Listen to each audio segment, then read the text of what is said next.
children know what they like, and adults very often have communication problems with children because adults think they know what children like.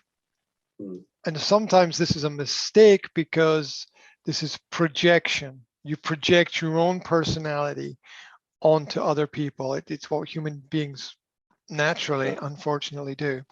And they think that you see this everywhere, most especially with older people, where older people will buy for younger people what older people think is a good thing, but the perspective of the younger people is very different.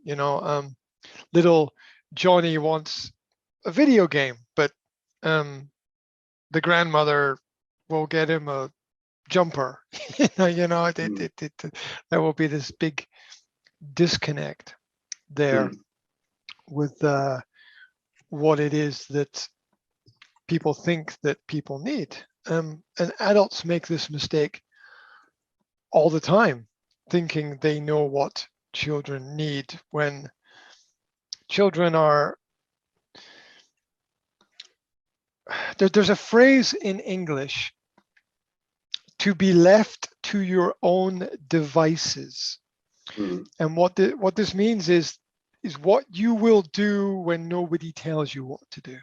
That's what it means, what you will do. Now, if you leave children to their own devices, they will very often be very happy because they get to decide how much time they spend doing certain activities, and they're very happy doing that. And in that kind of situation, the role of the adult is simply to provide a relatively safe environment and, make sure the child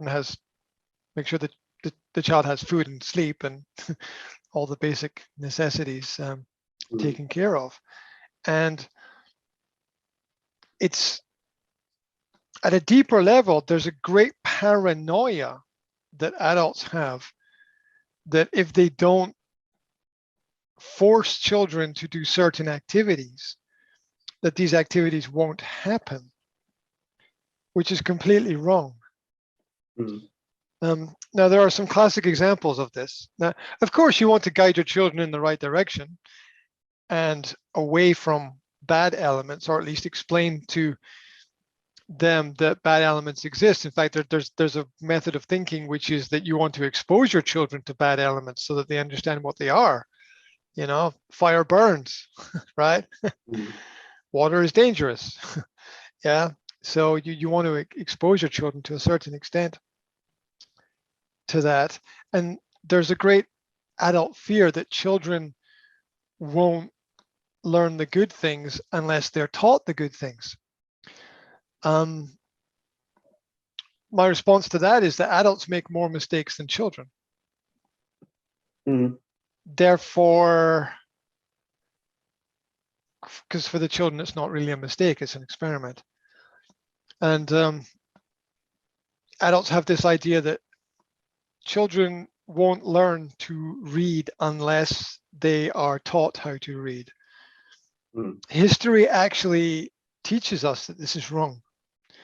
The main motivation for children to read is not to be taught to read. It is to see the parents reading. That is the main motivation for children to read, is to see parents reading. Yeah.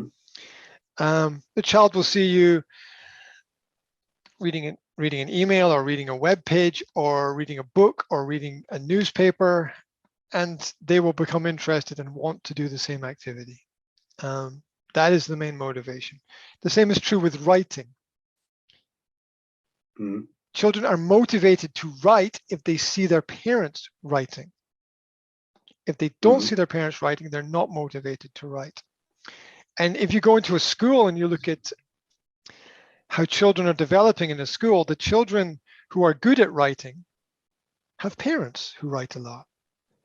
The children who are good at reading have parents who read a lot. It's what is taken from one environment into the other. Same is also true with mathematics. Yeah, the children who are interested in numbers, and being interested in something means that you spend more time with it and you get better at it. The children interested in numbers are the children who see their parents working with numbers, or talking about numbers, or talking about the importance of numbers.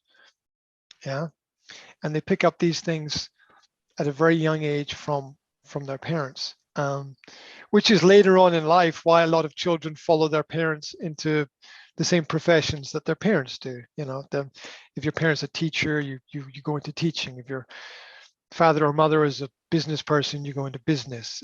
You just naturally pick up skills. You know, the parents who do a lot of sport, their children do a lot of sport, and they do more sport than other children, so they get better at it. It's just a natural way of things.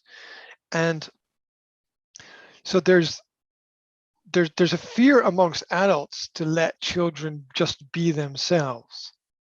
And as I have pointed out 1,000 times, the problems of the world are not created by children. The problems of the world are created by adults. And it's the children who have to manage the problems created by the adults around about them. And sometimes this can have a positive effect. I think mostly it has a negative effect when the adults are not setting good examples.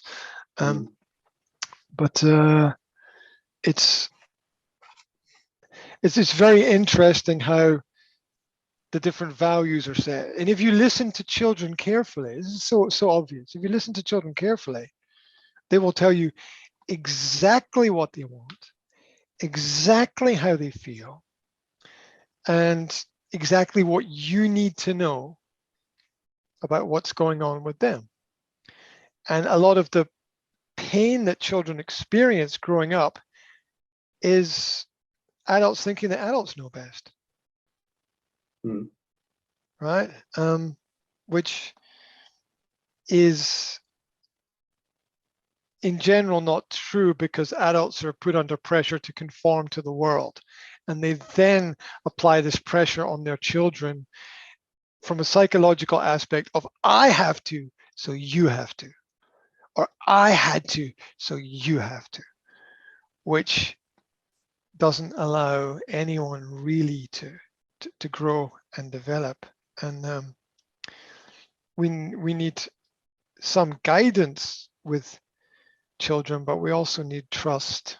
And you can see this in the example of the children's letter to Santa, where the child writes a letter asking for a specific gift. And when they get that specific gift, it's a manifestation of the dream within themselves for what they really wanted. And that's very powerful for them. It's and it's also a sign that it's a sign, it's a beautiful sign that if you wish hard enough, that your dreams can come true. There needs to be some action involved in it as well, but everything begins with an idea for something. And if children get experience of the idea manifesting itself, then it gives them great courage and confidence to do more of that in the future, rather than suffer the dejection of receiving a gift that you don't really want, which means that the people around about you don't actually understand you. Yeah, when you get what you don't want, which I think we've all experienced at some point in our lives, like a birthday, where we get a gift from somebody, and it's like it's like what the hell is this, right? You know, you get the gift always tells you more about the giver than the receiver, right? It always tells you more about the giver than, like, when you get that book that you're never going to read. Yes, you know, it might be a great book, but the person doesn't understand it, you're never going to read it. And like, that's my experience from history, where a lot of the times I've received books from people and I've never read the books. They might be good books, but they obviously didn't understand me. That I probably didn't have time to open the book, even though it's a nice book. Nice idea. You know, you need to create time before you can create opportunity. There's there's a logic. I always say to people, look, if you tell me what you want, you'll get it. If you don't tell me what you want, then you'll get what I think you want. And I have enough experience in life to know that what I think that you want and what you actually want are probably two different things, because you know, that's life, right? You know, when I want a cup of tea, you want a cup of coffee, or it's when I want to go here, you want to go there. So, you know, my ideas are different from your ideas. So, you know, if you tell me exactly what you want, then you will stand a higher probability of getting that thing. Also, people place different values in things, and I always find this fascinating. And you know, it's really important from a business and a personal perspective. Everybody's value system is different. Yeah. And you know, you can find this in business in terms of marketing. People talk about pleasure points and pain points, and you know, how to communicate with people. But you take a simple example. I take this pen. To somebody, this pen is just a pen. To somebody, this pen is useless. And to somebody, this pen is the best pen that has ever existed in history. And it's the same pen. And I find that absolutely fascinating. That like one person's, you know, they say, well, what hurts one person helps another person.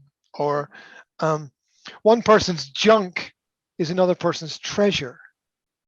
Yeah. Like I was going through a box of old things in my parents' house, and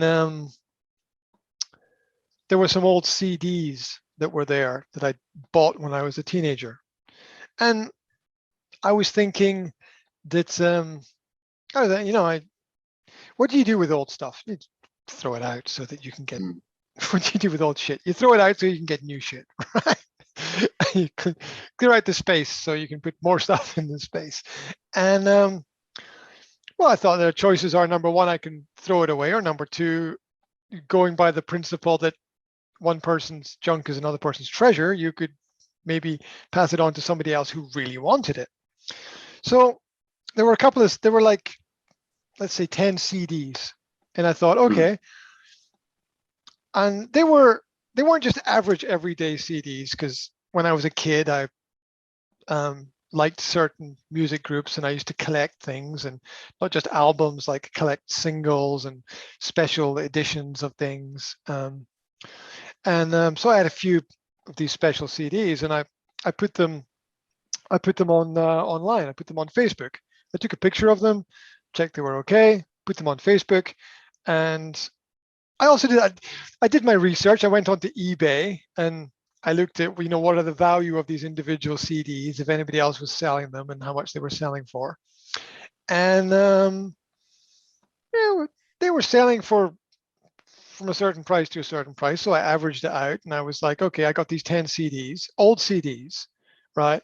I want £100 for them. First of all, I was going to put them online. I was going to put them online for like £40. And I was like, no, I'm going to put them online for £100. Yeah. Just to see, right? Just to see, as an experiment, right? And within 24 hours, I got an offer for £100 for these 10 CDs.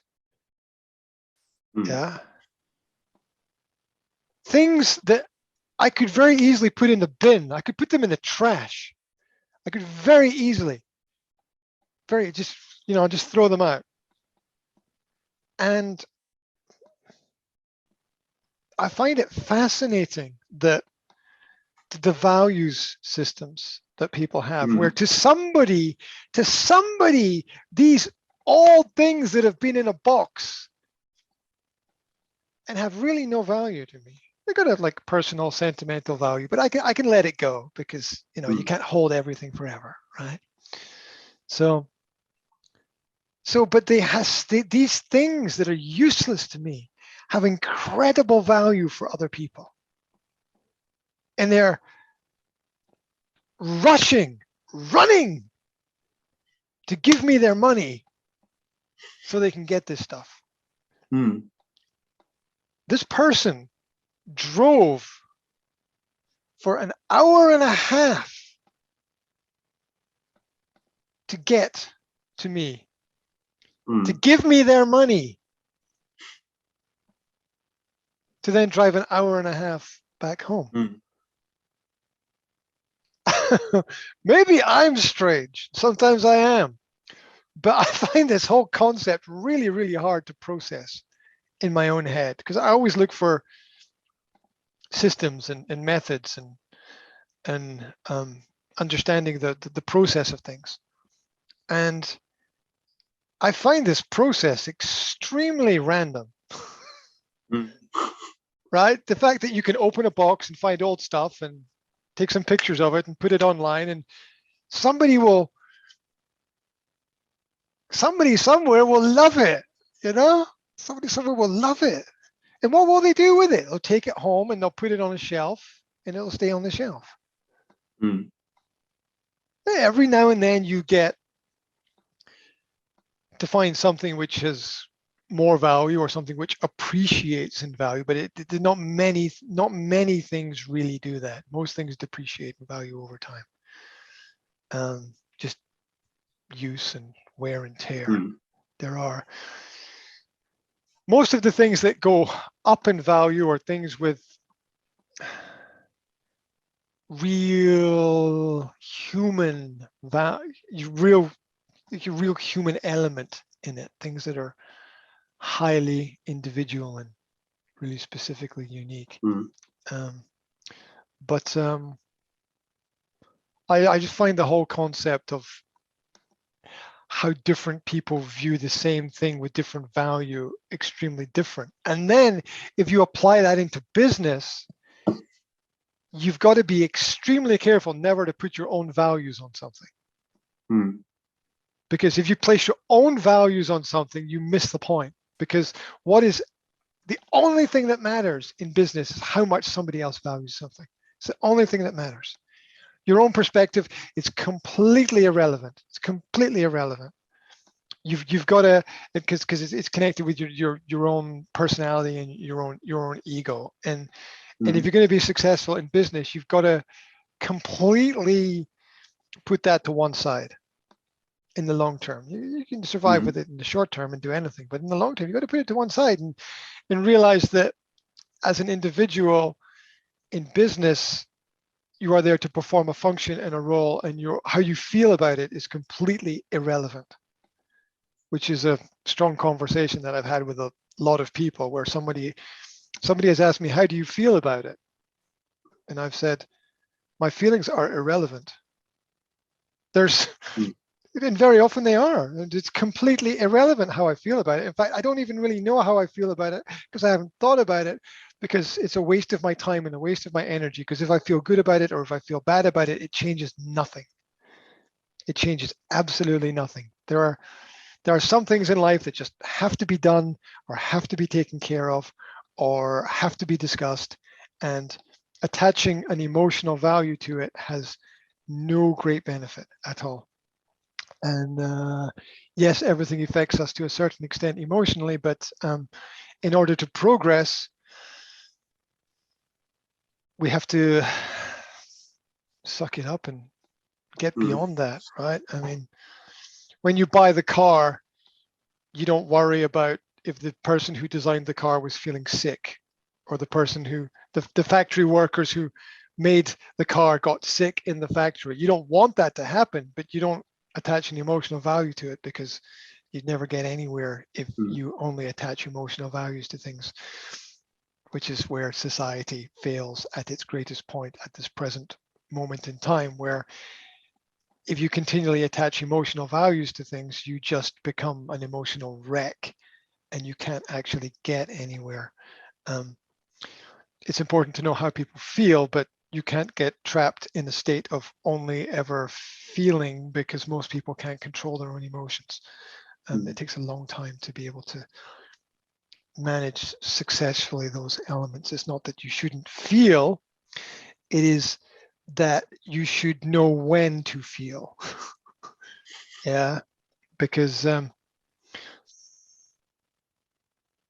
if you get overcome by the moment, you see it when it happens on the public stage. You see it when people get their awards for winning something. Yeah, those actors come up on stage and they get their awards and they start crying. It's like it's difficult to not get emotional about those important things. But again, if you're a football player on the park and you're playing in the cup final and you score a goal, you can't start crying, right? Because the game's not over. You've still got a task to do. You still got a job to do. You got to get your job done. And so the emotions are important, but they're to get things done. You've got to get beyond that and realize that people attach different values to the same things, which is the point. And that goes back to kids who get presents, and the parent,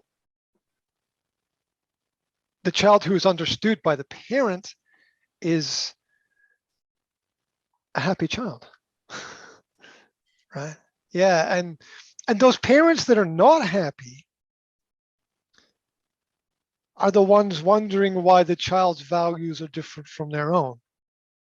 But the parents who are happy are the parents who accept the child for being who they are and don't wish too much for the child to be something different, or to like something else, because it's a great and difficult gift just to accept people for who they are, and not to oh my God, this person's got a different opinion from me, they must be wrong. Really?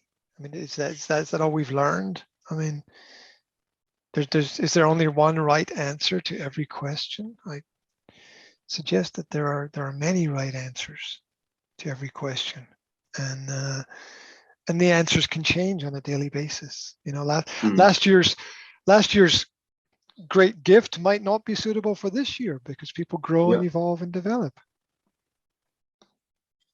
And finding the most difficult gift to give is a gift that lasts over time, right? A lot of gifts, a lot of gifts are temporary, and people go through transitory phases in life, and something is good for a period of time, but it's really hard to find a gift, and maybe gifts should be for the moment, and that's fine. Buy someone a candle and they light the candle and the candle burns and smells nice and it's great, right? And then the candle's gone. But the great gifts are the ones that are continually used in one way or another, and that can be knowledge or information or something practical. You buy your teenager a computer and it's helpful for them in their lives and the things that they want to do. So